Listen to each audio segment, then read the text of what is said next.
Fason Radyo. Merhaba değerli dinleyicilerimiz. Bugün 30 Mart 2026 Pazartesi.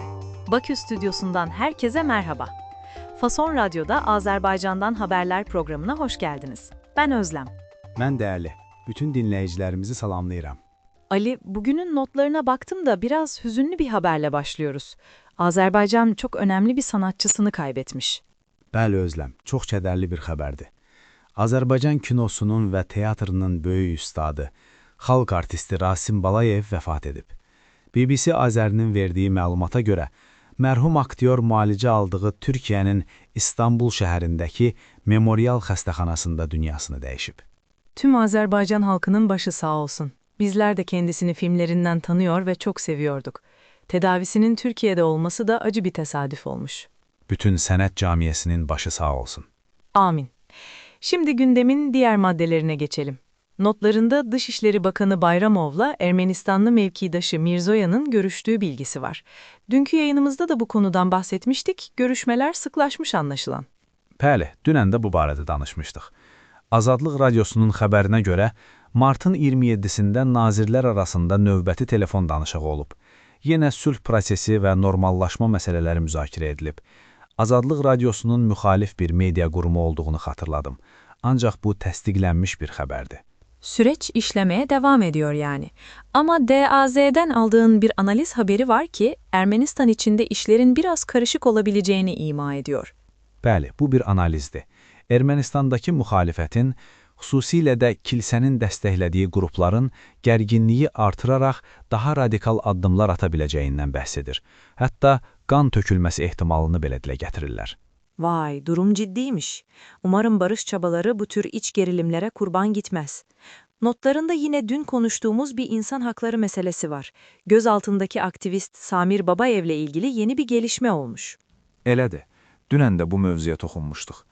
Yenə Azadlıq Radyosunun məlumatına görə, Müsəlman Birliyi Hərəkatının üzvü Samir Babayev, işgəncəyə məruz qaldığı barədə şikayət etdikdən sonra ailəsi ilə telefon danışıqları və görüşləri qadağan edilib.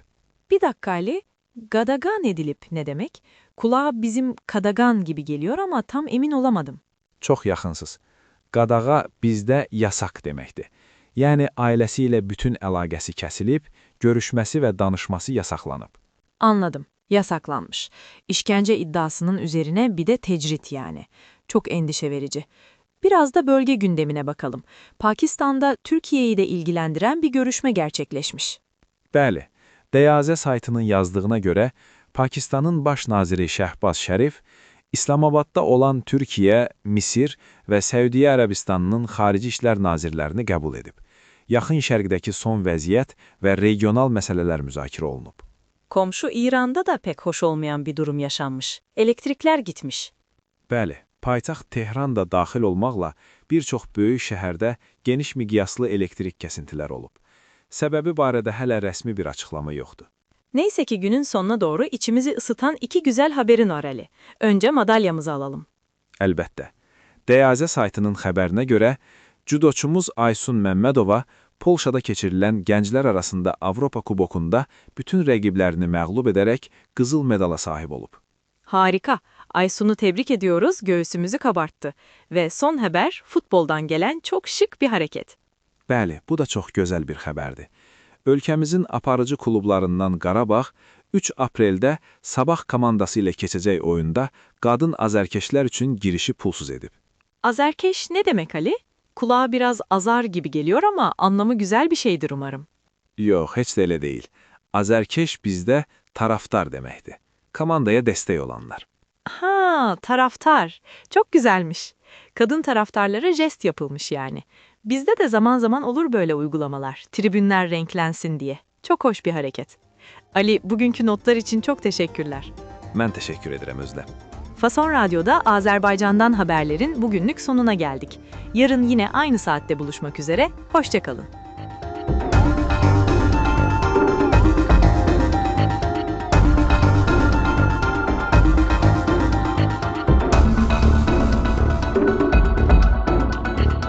Fason Radyo.